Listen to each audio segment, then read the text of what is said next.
तो हमारा टॉपिक क्या है? भारतीय राजवंश जब जब चला, भारत में शासक रहे हैं, तब तक छत्तीसगढ़ क्षेत्र में उन लोगों का क्या प्रभाव रहा है, क्या क्या पढ़ना है इसमें। तो पहले मैं सिलेबस के बारे में बता देता हूं। भारतीय राजवंश के बारे में सबसे पहले पढ़ना है, भारत में सबसे पहला वंश कौन सा आया?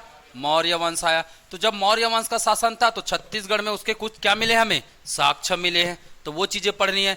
मौर्य के बाद क्या आता है? मौर्योत्तर काल आता है। क्या आता है? मौर्योत्तर काल आता है। मौर्योत्तर काल में कौन कौन से वंश मिलते हैं हमें? एक मिलता है कौन सा? शुंग वंश। एक कौन सा वंश मिलता है? शुंग वंश। और कौन सा वंश मिलता है? सातवाहन वंश। और कौन सा वंश मिलता है? सातवाहन वंश। और कौन सा वंश है? कुषाण वंश। और कौन सा वंश है? कुषाण वंश है। और कौन सा वंश है? मेघ वंश। और कौन सा वंश है? मेघ वंश। तो ये हमारे भारतीय शासक रहे हैं। ये सभी वंशों का शासन भारत स्तर पर चला है ना। और इनका प्रभाव कहीं ना कहीं कहाँ रहा है? छत्तीसगढ़ में रहा है। इन सभी के क्या मिले हमें? छत्तीसगढ़ से क्या मिले हैं? साक्ष्य मिले हैं। ठीक है, तो क्या क्या साक्ष्य मिले और किस स्थल से मिले, बस इतना ही हमें पढ़ना होता है। मौर्योत्तर के बाद किसका शासन आया? गुप्त का शासन आया। तो गुप्त वंश के बारे में पढ़ना है। ठीक है, और गुप्त वंश के साथ साथ है ना, भारत के दक्षिण भारत में कौन सा शासन चल रहा था? वकाटक, है ना, वकाटक शासन चल रहा था, वकाटक वंश। तो इतना सारा हमें पढ़ना है भारतीय राजवंश के बारे में, जिसका प्रभाव कहीं ना कहीं हमारे छत्तीसगढ़ से भी संदर्भित था। ठीक है, ध्यान में रखेंगे। तो आज का टॉपिक हमारा क्या रहेगा? एक दिन में इसको खत्म करेंगे, एक दिन में इसको, एक दिन में उसको, एक दिन में उसको खत्म करेंगे। ठीक है, तो 4 क्लास इसके लिए हम लोग रेडी कर लेते हैं। ठीक है, एक एक करके धीरे धीरे खत्म करेंगे, कोई दिक्कत तो नहीं है ना। ठीक है, धीरे धीरे ही चलने दो गाड़ी को, ज्यादा अच्छा रहेगा। ठीक है, तो चलिए टॉपिक डालेंगे। क्या टॉपिक क्या है? मौर्य वंश। ठीक है, छत्तीसगढ़ में मौर्य वंश का प्रभाव, छत्तीसगढ़ में मौर्य वंश की स्थिति, मौर्य वंश की स्थिति, मौर्य वंश की स्थिति। तो छत्तीसगढ़ में मौर्य वंश की क्या स्थिति रही है या क्या प्रभाव रहा है, ये हम अभी देखने वाले हैं। ठीक है, सबसे पहले बात करेंगे इनके प्रमुख शासक के बारे में। सबसे पहले क्या बात करेंगे? इनके प्रमुख शासक कौन कौन थे, इसके बारे में बात करेंगे। प्रमुख शासक, ठीक है, कम से कम शासक के बारे में नाम याद रहना चाहिए। इसके बाद हम लोग क्या बात करेंगे? यहां से क्या मिला है? यहां से क्या मिला है जी? साक्ष्य मिले, उसके बारे में बात करेंगे। क्या साक्ष्य? एक तो मिला है क्या? आहत मुद्रा। क्या मिला है? आहत मुद्रा मिला है। ठीक है, और क्या मिले हैं? सिक्के। और क्या मिले हैं? सिक्के। तो कहां से आहत मुद्रा मिला है और कहां से सिक्के मिले हैं, ये हम देखेंगे। ठीक है, इसके अलावा हम बात करेंगे और क्या है ना, शैल चित्र कहां से मिला है ना, इनसे संबंधित क्या मिले हैं? शैल चित्र मिले हैं, वो कहां से मिले हैं? प्रतिमा कहां से मिला है ना, मौर्यकालीन प्रतिमा छत्तीसगढ़ में कहां से मिला है? और क्या पढ़ना है? और क्या पढ़ना है ना, शैल चित्र हो गए, सिक्के हो गए, प्रतिमा हो गए, और क्या मिले हैं? और क्या मिले हैं जी? कुछ अन्य। और क्या मिले हैं? कुछ अन्य चीजें यहां से मिला हुआ है। ठीक है, तो इतनी सारी चीजें हमें क्या करना है? अध्ययन करना है। ठीक है, शिलालेख वगैरह भी मिले हैं। मिले क्या शिलालेख? बिल्कुल, शिलालेख भी मिले हैं। ठीक है, शिलालेख के जानकारी भी हमें मिला हुआ है। शिलालेख कहां से मिले? शिलालेख, तो ये भी बात करेंगे। ठीक है, चलिए, और अगला क्या हो जाएगा?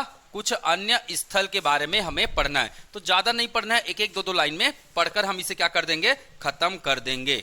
ठीक है, क्लियर? चलिए स्टार्ट करें, फिर स्टार्ट करें। प्रमुख शासक, मौर्यकालीन प्रथम शासक कौन थे? है ना, मौर्य काल के पहले शासक का नाम बता सकते हो? क्या नाम था? चंद्रगुप्त मौर्य। चंद्रगुप्त मौर्य। और चंद्रगुप्त मौर्य को किस नाम से जाना जाता था? भारत का प्रथम सम्राट। ये पहले सम्राट है भारत के जिन्होंने जिसका शासन पूरे कहां था? भारत पर था। एक पहला सम्राट, ध्यान में रखिएगा। इसके पहले जितने भी सम्राट है उनका शासन क्षेत्र क्या था? सीमित था। ठीक है, इसीलिए इनको क्या बोला जाता है? भारत का क्या बोला जाता है? एग्जाम में पूछा गया था, भारत का प्रथम सम्राट की उपाधि किसे दिया गया है? भारत का प्रथम सम्राट, प्रथम सम्राट, ये ध्यान में रखिएगा। इसके पुत्र कौन हुए? इसके पुत्र कौन हुए? बिंदुसार। इसके पुत्र कौन हुए?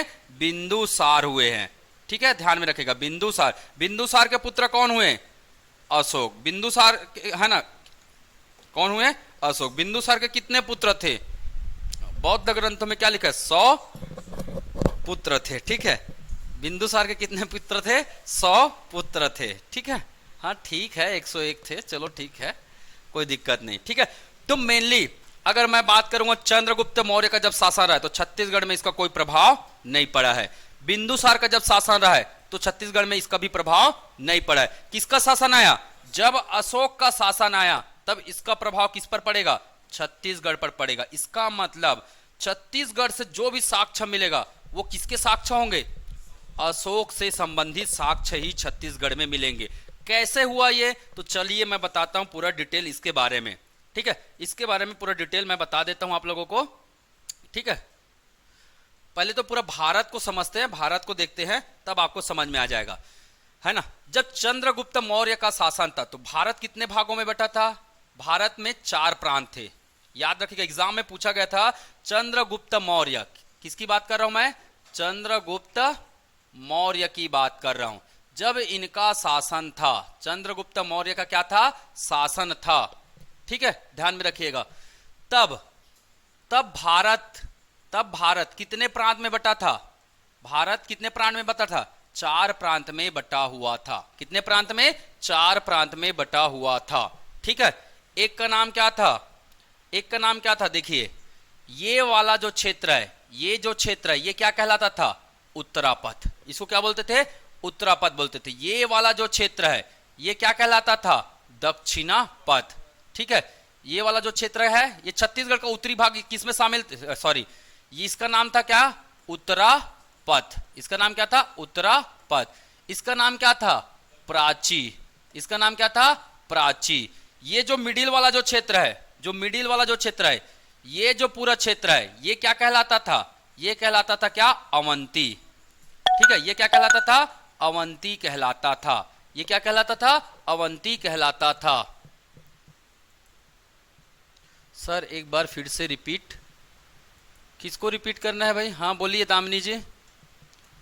ठीक है, चंद्रगुप्त मौर्य की बात कर रहा हूं मैं। चंद्रगुप्त जो मौर्य है, इनके शासन काल में पूरा भारत कितने प्रांतों में बटा था? पूरा भारत कितने प्रांत में बटा था? 4 प्रांत में बटा हुआ था। ठीक है, कौन कौन से 4 प्रांत? एक का नाम था क्या? उत्तरापथ। एक का नाम क्या था? उत्तरापथ। दूसरे का नाम क्या था? प्राची। दूसरे का नाम क्या था? प्राची। तीसरे का नाम क्या था? अवंती। और चौथे का नाम क्या था? चौथे का नाम क्या था? ये क्या था? दक्षिणापथ। ये क्या था? दक्षिणापथ था। तो याद रहेगा नाम, नाम याद रहेगा। तो मैंने क्या क्या बताया? देखो, इस प्रकार से आप बांट लो, ये 4 प्रकार से बांट लो। ठीक है, एक का नाम क्या था? उत्तरापथ। उत्तरापथ। एक क्या था? दक्षिणापथ। एक क्या था? दक्षिणापथ था। एक क्या था यहां पे? प्राची। यहां पे क्या था? प्राची। ये वाला क्षेत्र क्या कहलाता था? अवंती। ये वाला क्षेत्र क्या कहलाता था? अवंती। और सभी की अपनी अपनी क्या थी? राजधानी थी। सभी की अपनी अपनी क्या थी? राजधानी थी। ध्यान में रखिएगा, उस समय प्रांत को प्रांत नहीं कहा जाता था। क्या बोलते थे उसके लिए? छत्रप। ध्यान में रखिएगा, उस समय प्रांत के लिए कौन सा शब्द यूज होता था? छत्रप शब्द यूज होता था। छत्रप मतलब एक क्षेत्र। ठीक है, ध्यान में रखिएगा। और जो राजा का जो बेटा होता था ना, वो इसी क्षेत्रों में क्या करता था? शासन चलाता था। किसमें? प्रांतों के उसे क्या बना देते थे? अधिकारी बना देते थे। ठीक है, ध्यान में रखिएगा। चलिए, उत्तरापथ की राजधानी क्या था? उत्तरापथ की राजधानी क्या था? तक्षशिला। राजधानी क्या था? तक्षशिला। ध्यान में रखिएगा, एग्जाम में पूछा गया ये सब चीजें ना, ध्यान में रखना है। ठीक है, प्राची की राजधानी क्या था? पाटलिपुत्र। राजधानी क्या था इसका? पाटलिपुत्र। ठीक है, दक्षिणापथ का राजधानी क्या था? स्वर्णगिरी। सुवर्णगिरी।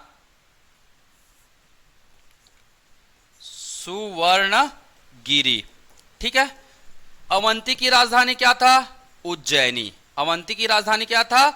उज्जैनी इसकी राजधानी थी। ठीक है, तो ध्यान में रखेंगे 4 प्रांत कौन कौन से? पहला कौन सा?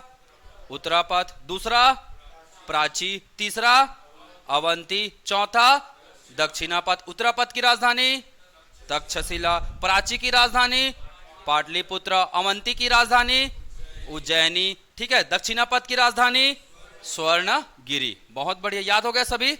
ठीक है, तो ये 4 प्रांत हुआ करते थे। ठीक है, जब इनका शासन था तो छत्तीसगढ़ शामिल था क्या? याद रखना, छत्तीसगढ़ का केवल ये वाला क्षेत्र शामिल था। किसमें?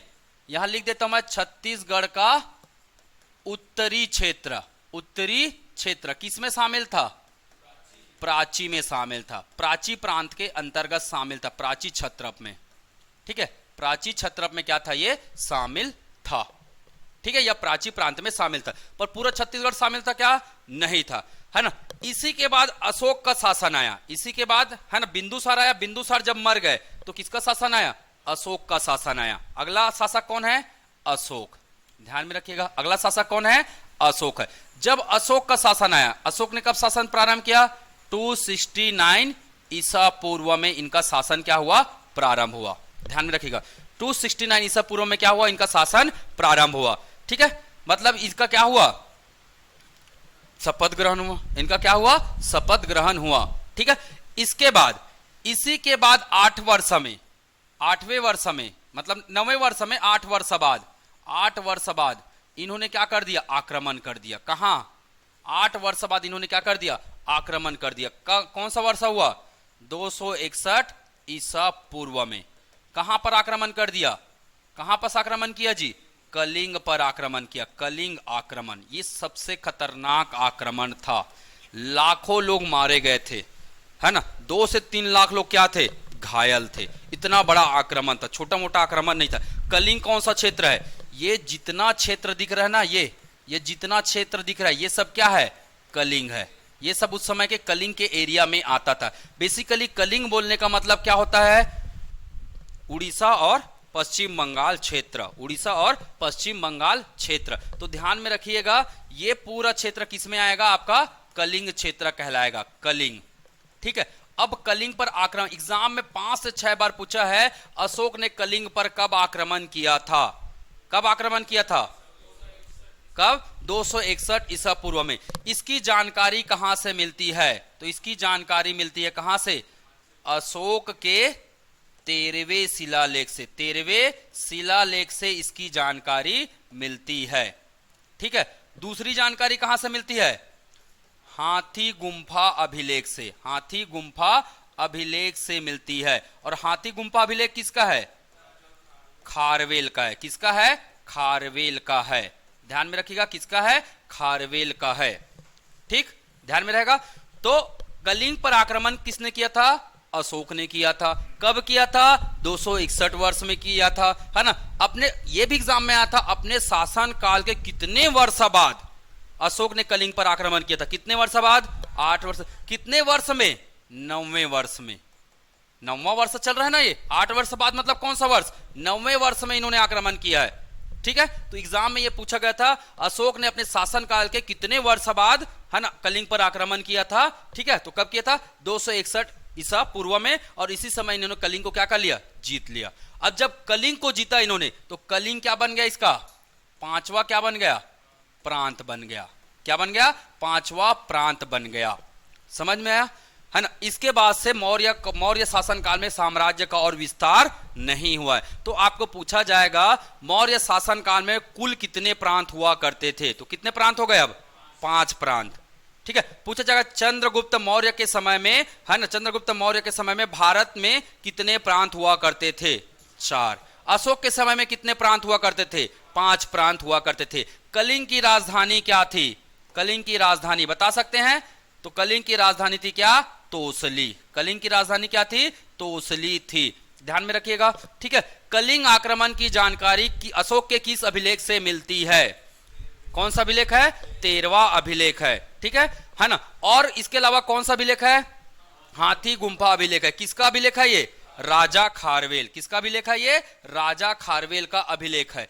अब जैसे ही कलिंग को जीता, है ना, कलिंग को जीता, है ना, छत्तीसगढ़ वाला क्षेत्र कहां शामिल हो गया? कहां शामिल हो गया? जब कलिंग को जीता इन्होंने, तो छत्तीसगढ़ कहां शामिल हो गया? मौर्य क्षेत्र के अंतर्गत शामिल हो गया।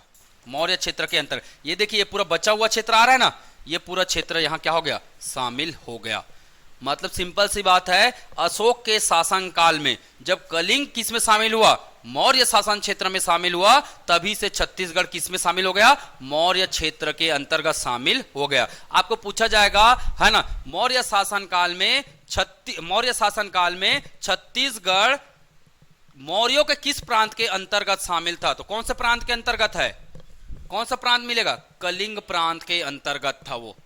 ध्यान में रहेगा, रहेगा ना कि लिख दूं यहां पे? नहीं, जरूरत नहीं है। ठीक है, तो याद रखना छत्तीसगढ़ कौन से प्रांत में आएगा? कलिंग प्रांत में आएगा। क्लियर? तो ये था हमारे छत्तीसगढ़ के, है ना, कैसे शामिल हुआ इसकी जानकारी मैंने बता दिया। छत्तीसगढ़ मौर्य साम्राज्य में कैसे शामिल हुआ इसकी ये पूरी क्या थी? जानकारी थी। ठीक है, आगे बढ़े, चलो आगे बढ़ते हैं। ठीक है, अगला क्या पढ़ना था, है ना? अब इनके क्या मिले हैं जी? मौर्यकालीन क्या मिले हैं? सिक्के। और क्या क्या बात करेंगे? मौर्यकालीन आहत मुद्रा व सिक्के। मौर्यकालीन आहत मुद्रा। ठीक है, एक तो आहत मुद्रा की बात करेंगे और दूसरा किसके बात करेंगे? सिक्के की बात करेंगे। दूसरा किसके बात करेंगे? सिक्के। ठीक है, चलिए, मौर्यकालीन आहत मुद्रा। मौर्यकालीन आहत मुद्रा कहां से मिला है? कहां से मिला बता सकते हो? छत्तीसगढ़ में ना। ये सब अब छत्तीसगढ़ की बात करेंगे पूरा। इधर छत्तीसगढ़ में कहां से मिला? छत्तीसगढ़ में सिक्के, मौर्यकाल के सिक्के कहां से मिले इसके बारे में बात करते हैं। ठीक है, तो हम लोग इसको कर लेते हैं कहां से जी? मैप से कर लें। ठीक है, चलिए, याद रखिएगा एक चीज, है ना, जगह का नाम क्या है? रायपुर। जगह का नाम क्या है? रायपुर जिला। रायपुर जिला में कितने स्थल है? 4 स्थल है। रायपुर जिला में कितने स्थल है? 4 स्थल है। कौन कौन सा स्थल है? आरंग। कौन कौन सा स्थल है? आरंग। एक कौन सा स्थल है ना? तारापुर। तारापुर। एक स्थल का नाम क्या है? उड़ेला। एक स्थल का नाम क्या है? उड़ेला। ठीक है, और एक स्थल का नाम क्या है? गुजरा। एक स्थल का नाम क्या है? गुजरा। ठीक है, तो रायपुर में कितने स्थल है?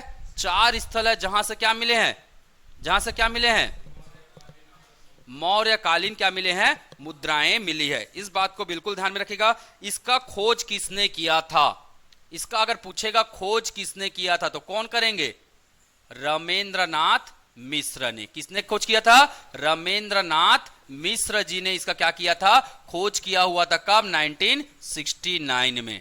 ठीक है, इस दौरान इन्होंने किसका खोज किया था? आहत मुद्रा का। आहत मुद्रा मतलब पंचमार का भी बोलते हैं इसको। इसको क्या बोलते हैं? पंचमार का बोलते हैं। ठीक है, आहत मुद्रा का मतलब क्या होता है? जैसे मान के चलिए ये कोई तांबा या सोना रहता था, इसमें क्या लगा देते थे इन लोग? ऐसे छापा लगा देते थे, तो उसमें किसी चीज का क्या बनता था? चित्र बनता था। जनरली लोग मयूर का यूज करते थे, है ना? तो इसमें क्या छपा रहता था? मयूर की आकृति। मयूर याद रख लीजिएगा। तो मयूर के क्या में आहत मुद्रा में किसके चित्र छपे होते थे? मयूर के चित्र छपे होते थे। तो कौन कौन से स्थल मिला है? आरंग, तारापुर, उड़ेला, गुजरा। कैसे याद करेंगे? आरंग में ताऊ जी गुजर गए। ट्रिक बनाना, ट्रिक भी बना लो, बहुत सिंपल है। आरंग में कौन गुजर गए?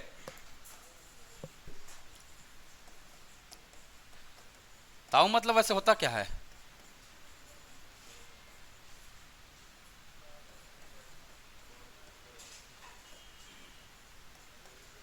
ये ट्रिक बन गया। आरंग में ताऊ गुजर गए। रायपुर के आरंग में कौन गुजर गए? ताऊ।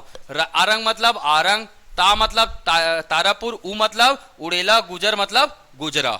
ठीक है, ध्यान में रखेंगे। तो ये कहां का है? रायपुर के कितने स्थल है जी? 4 स्थल है। ठीक है, अगला बात करते हैं इनके क्या? सिक्का।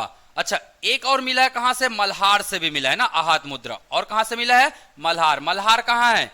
बिलासपुर में। मल्हार कहां है? बिलासपुर में है। यहां से भी क्या मिला है? आहत मुद्रा मिला है। ठीक है, तो टोटल कितने स्थल हो गए? 5 स्थल। टोटल कितने स्थल हो गए? 5 स्थल हो गए। इस बात को बिल्कुल ध्यान में रखिएगा। ठीक है, नाम याद हो गए आहत मुद्रा के?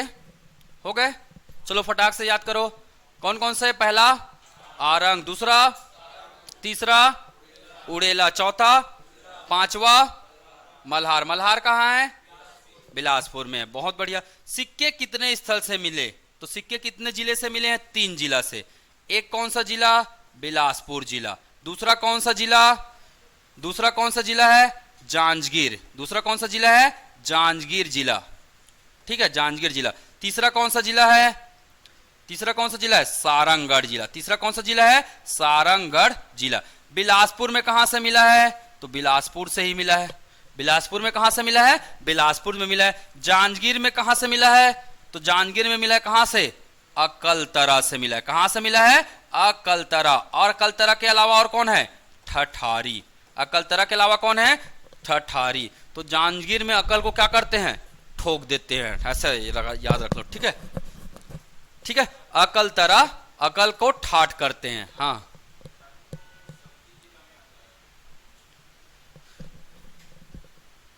वो बाद में खोजबीन करते रहे ना, अभी इसी को ध्यान में रखो, ठीक है। सारंगढ़, सारंगढ़ में कौन सा जिला? सारंगढ़ में कौन सा जिला? बारगांव। कौन सा जिला? बारगांव जिला, ठीक है। या बार बस बोलते हैं इसको, बार या बारगांव बोलते हैं, ठीक है, ध्यान में रखेंगे। कौन से जिला में आएगा ये? सारंगढ़। अगर ऑप्शन में सारंगढ़ नहीं मिला तो इसको क्या लगा देना है आपको? रायगढ़ भी लगा सकते हो आप, या इसको क्या लगा सकते हो? रायगढ़। क्योंकि अगर नवीनतम स्रोत के हिसाब से देखेंगे तो सारंगढ़ में आता है, ठीक है, पर लगभग सभी किताबों में क्या लिखा मिलेगा आपको? रायगढ़ लिखा मिलेगा, ठीक है। तो टोटल कितने स्थल पढ़ लिया हम लोग? 5, 4, 9। सिक्के के कितने? 9 टोटल। ये अगर सिक्का या मुद्रा की बात करेंगे तो कितने स्थल याद करने हैं? 9 स्थल के नाम याद करने हैं। कैसे याद करना है? तो मैंने एक तरीका बता रखा है। क्या? आप मैप पकड़िए, क्या कीजिए आप? मैप पकड़िए और मैप में इसको क्या कर दीजिए? फटाक से लिख लीजिए, है ना। प्रैक्टिस कैसे करेंगे ये मैं बता दे रहा हूं, ठीक है। प्रैक्टिस कैसे करेंगे? आना भैया, ठीक। चलो, ये सारंगढ़ है। सारंगढ़ में क्या है? कौन सी जगह? जल्दी बताओ। बारगांव, ठीक है। जांजगीर चांपा है। जांजगीर चांपा में कौन सा जगह है? अकलतरा और ठठारी। अकलतरा और ठठारी है, ठीक है। कौन सा है अगला? बिलासपुर। देखिए एक एक क्रम आगे बढ़ते जा रहे हैं। बिलासपुर, बिलासपुर में कौन सा जगह है? एक तो मल्हार, देखे मल्हार में आहत मुद्रा, और स्वयं कौन है? बिलासपुर शहर है, ठीक है। इसके बाद नीचे आएंगे, कौन सा? रायपुर। रायपुर में कौन सा है? आरंग है। रायपुर में कौन सा है? आरंग और तारापुर और उड़ेला और गुजरा। उड़ेला और गुजरा। तो आप मैप से ऐसे प्रैक्टिस करिए, आपको सभी चीजें क्या है? आसान है। देखो खत्म हो गया, हो गया पूरा।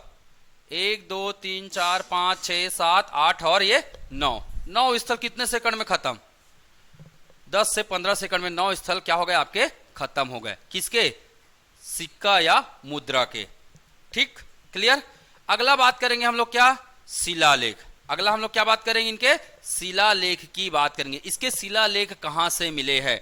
मौर्यकालीन शिलालेख, ठीक है।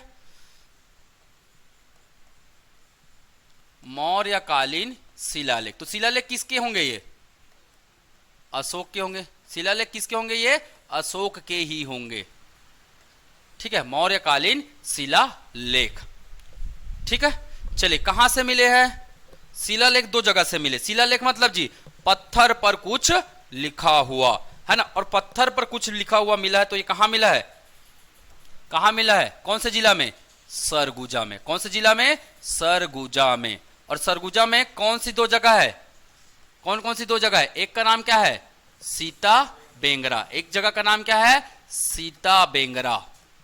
सीता बेंगरा, ठीक है। दूसरे का नाम क्या है? जोगी मारा। दूसरे का नाम क्या है? जोगी मारा। ये दोनों है क्या? एक्चुअली में गुफा है। ये दोनों क्या है? गुफा है। तो सीता बेंगरा और जोगी मारा की गुफा कौन से जिले में स्थित है? जिला का नाम? सरगुजा जिला। कौन से पहाड़ में स्थित है? तो पहाड़ का नाम कौन सा पहाड़ है? रामगढ़ की पहाड़ी। रामायण काल में पढ़े थे, रामायण काल में पढ़े थे ना, रामगढ़ की पहाड़ी। और उस रामगढ़ की पहाड़ी में 2 क्या हैं? 2 क्या हैं? गुफा है। गुफा का नाम सीता बेंगरा और जोगी मारा। तो एग्जाम में 4 से 5 बार पूछा है कि जोगी मारा की गुफा कहां स्थित है, कौन से जिला में स्थित है, या किस पहाड़ी में स्थित है। तो ये 2 से 3 बार आ चुका है, सरगुजा और रामगढ़। पहाड़ का नाम रामगढ़, जिले का नाम सरगुजा, ठीक। आगे बढ़े, चलिए। सीता बेंगरा की जो गुफा है ना, इसमें क्या मिला है? इसमें, है ना, इसकी खोज सबसे पहले किसने किया? अगर बात करेंगे खोज किसने किया है? 1848 में इसका क्या हुआ है? खोज हुआ है। किसने किया है? कर्नल आउ ने, आउसले। किसने खोज किया है? कर्नल आउसले। कर्नल क्या बोल रहा है? आहू बोल रहा है, ठीक है। तो आउसले, है ना। ऐसा कुछ कुछ अपने लिए याद रखने के लिए बना सकते हो। सीता बेंगरा में कौन आऊ बोल रहा है? कर्नल आऊ बोल रहा है, ठीक है। तो कर्नल आउसले ने खोज किया है इसे, ध्यान में रखिएगा। सीता बेंगरा की गुफा, यहां से क्या साक्ष्य मिला है? क्या मिला है? क्या मिला है जी? प्राचीनतम क्या मिला है? नाट्यशाला। प्राचीनतम नाट्यशाला के क्या मिले हैं? साक्ष्य मिले हैं। याद रखिएगा, एग्जाम में पूछा जाता है प्राचीनतम नाट्यशाला के साक्ष्य कहां से मिले हैं। लगभग ये 2री शताब्दी ईसा पूर्व की बात कर रहे हैं। लगभग 2री शताब्दी ईसा पूर्व, मतलब लगभग ये किसके समय की बात है? 200 ईसा पूर्व की बात हो रही है। और 200 ईसा पूर्व में किसका शासन था? किसका शासन था 200 ईसा पूर्व में? किसका शासन था? अशोक। ये दिख रहा है 200, दिख रहा है कि नहीं दिख रहा है? 269, तो 200 से लेकर लगभग 300 के बीच में किसका शासन था? अशोक का शासन था। तो कितना शताब्दी ईसा पूर्व हुआ? 2री शताब्दी ईसा पूर्व के ये क्या है? प्राचीनतम नाट्यशाला है। और इसी को बोला जाता है न केवल भारत, जबकि क्या बोला जाता है? विश्व का प्राचीनतम नाट्यशाला भी इसे माना जाता है। ठीक है, ध्यान में रहेगा। चलिए अगला बात करते हैं किसके बारे में? जोगीमारा। अगला नाम क्या है? जोगीमारा की गुफा। जोगीमारा की गुफा में क्या चीजें मिली है? क्या चीजें मिला है? एक तो अभिलेख मिले हैं, शिलालेख मिला है। किसके? अशोक के। किसका है ये सब? यहां से किसके शिलालेख मिलेंगे? अशोक के शिलालेख। ठीक है, इसके अलावा यहां से क्या मिला है? एक तो शिलालेख मिला है, शिलालेख मिला है ना। शिलालेख के साथ साथ यहां क्या मिला है? शैल चित्र भी मिले हैं। क्या मिला है? शैल चित्र भी मिले हैं। ध्यान में रखिएगा, शिलालेख। ठीक है, शिलालेख और शैल चित्र। शैल चित्र किसके चित्र है? यहां किसके चित्र है? हाँ, देवदास। और अशोक काल में एक देवदास थे, और क्या कौन थे? देवदासी। और कौन थे? देवदासी। ठीक है, देवदास का नाम क्या था? देवदास और देवदासी। देवदास का नाम बता सकते हो? देवदत्त। क्या नाम था? देवदत्त था, देवदत्त। देवदासी का नाम क्या था? सूतनुका था, सूतनुका था। और दोनों के मया के कहानी कहाँ है जी? कहाँ है? जोगीमारा में। मया के कहानी मतलब प्रेम गाथा। ठीक है, तो प्रेम गाथा का वर्णन है ना, जैसे पिक्चर में दिख अमीजे कुमार वाला है ना, थोड़ा देवदास और देवदासी का क्या रहता है? प्रेम संबंध वाला दिखाया है ना। तो बस वैसे ही समझो, एक राजा था और देवदत्त और सूतनुका क्या थे? उसके देवदास और देवदासी हुआ करते थे। देवदासी और देवदासी का मतलब क्या होते थे? जो जिनका मंदिरों वगैरह में जो क्या करते थे? सेवा वगैरह करते थे। ठीक है, और समय समय पर राजा के लिए क्या करते थे? नृत्य वगैरह भी इन लोग किया करते थे। ठीक है, तो ये देव है ना। तो क्या मिलता है यहां से? क्या मिलता है जी? देवदत्त और सूतनुका के क्या? देवदत्त और सूतनुका के क्या मिलते हैं? प्रणय गाथा का वर्णन मिलता है। प्रणय गाथा का वर्णन मिलता है। तो बिल्कुल ध्यान में रखिएगा, देवदत्त और सूतनुका के प्रणय गाथा का वर्णन कहां मिलता है ना। तो कहां मिलता है? जोगीमारा की गुफा में मिलता है। शिलालेख, ये जो शिलालेख है ये कौन सी लिपि में है? कौन सी लिपि में बता सकते? एग्जाम में पूछा गया है। कौन सी लिपि है? ब्राह्मी लिपि है। कौन सी लिपि है? ब्राह्मी लिपि है। कौन सी भाषा में लिखा गया है इसमें?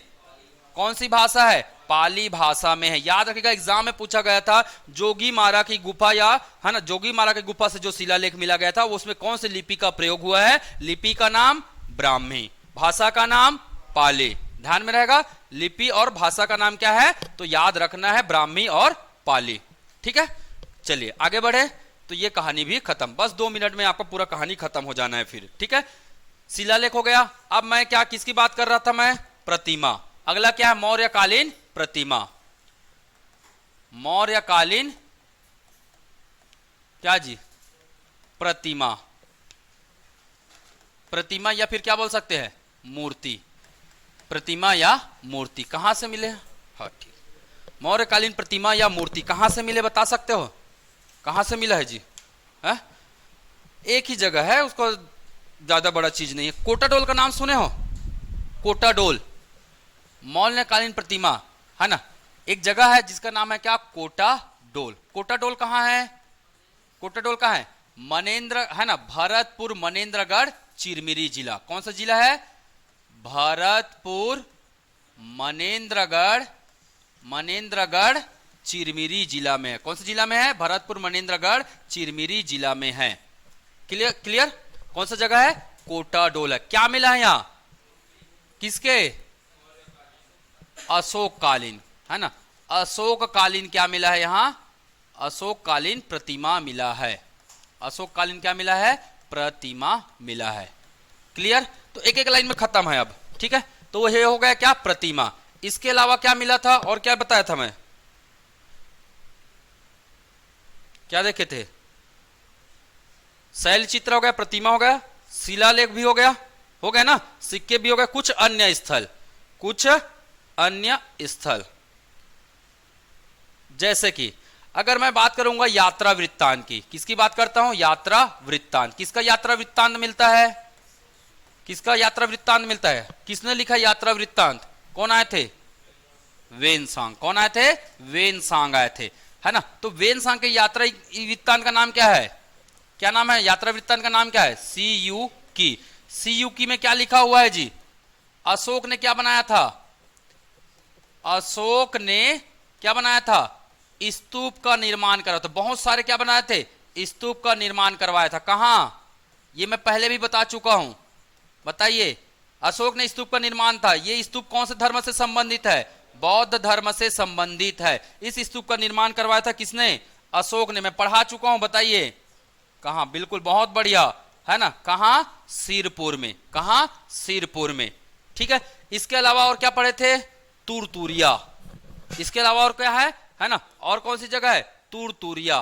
तो याद रखिएगा तुरतुरिया में भी, है ना, बौद्ध कालीन क्या मिले हैं, साक्ष्य मिले हैं, जो कि किस काल से संबंधित है, मौर्य काल से संबंधित है, तुरतुरिया, ठीक है। जहां बुद्ध की क्या मिली है, प्रतिमा मिली है। तुरतुरिया में क्या मिला है, बुद्ध की प्रतिमा, बुद्ध की क्या मिली है, प्रतिमा मिली है, ठीक है। पर एक्चुअली में अगर हम बात करेंगे तो उस समय प्रतिमाएं नहीं बनती थी, ठीक है। इसलिए इसको मैं बिल्कुल संदेह की नजर से देखूंगा। कारण पहली बार तो जब बौद्ध की मूर्ति बनी तो कौन से उसमें बनी है, कौन से काल में बना है, कुषाण काल में बना है ना। तो मौर्य काल में कैसे मिल सकता है, हालांकि कई सारे किताबों ने ये लिखा हुआ है, जबकि मैं इसे बिल्कुल संदेह की नजर से देखता हूं, ठीक है। क्योंकि मूर्ति बनना प्रारंभ नहीं हुआ था, किसका, महात्मा बुद्ध का। महात्मा बुद्ध का पहली मूर्ति जो बना है वो कुषाण काल में बनाया गया है। और कुषाण काल कब की बात है, वो कब की बात है, कुषाण काल 3री शताब्दी की बात है। और ये कब पढ़ रहे हैं हम लोग, 2री शताब्दी ईसा पूर्व की बात कर रहे हैं। तो थोड़ा सा मैं इसको साइड में रखते हुए चलूंगा। हालांकि मैंने किताबों में पढ़ा तो मैंने कंटेंट को ले लिया है, पर मुझे थोड़ा सा संदेह है इसमें, ठीक है। अब चाहे तो एग्जाम में आ गया तो मान के चल लो, और नहीं आया तो कोई दिक्कत वाली बात नहीं है, ठीक है। चलिए आगे बात करते हैं, है ना।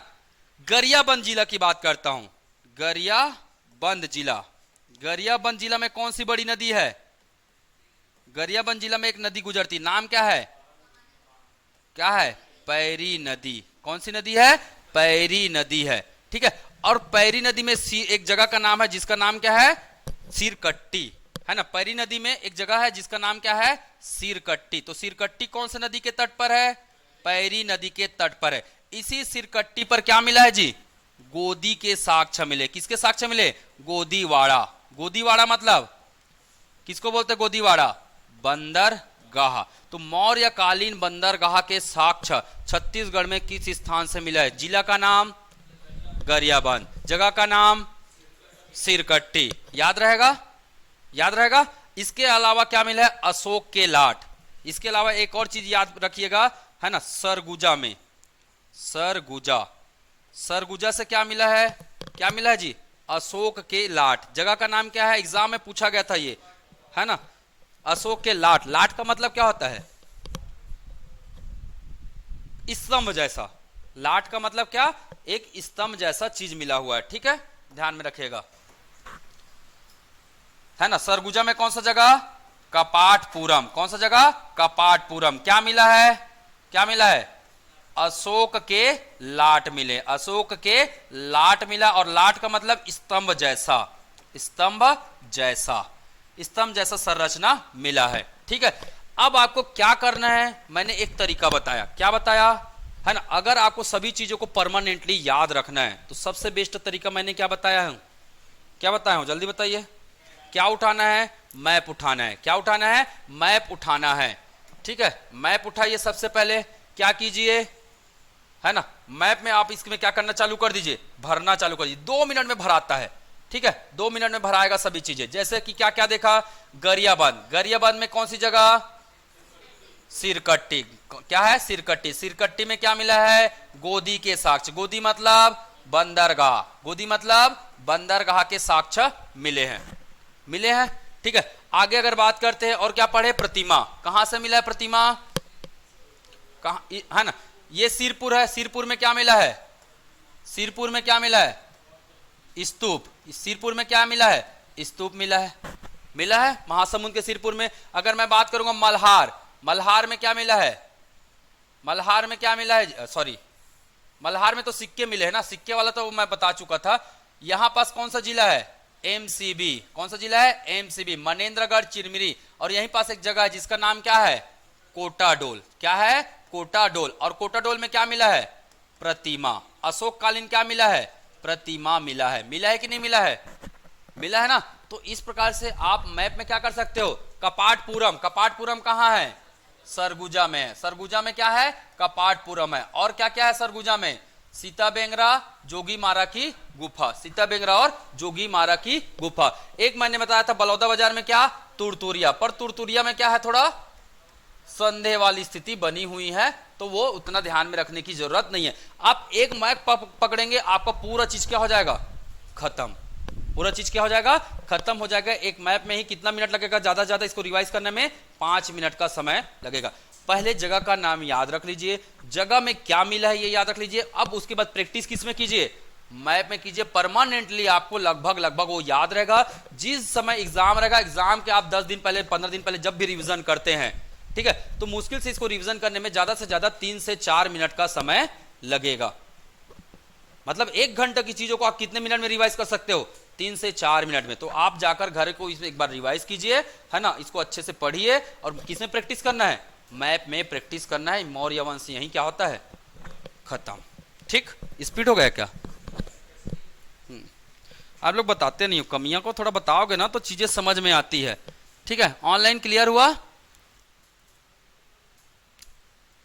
ठीक है, सबको बता देना भाई। ये 500 वाला सिस्टम मैं केवल 18 तारीख तक चालू कर रखूंगा महीने का, ठीक है। उसके बाद तो 18 तारीख के बाद तो बहुत सारा पढ़ लिए रहेंगे हम लोग, फिर बंद करेंगे, है ना।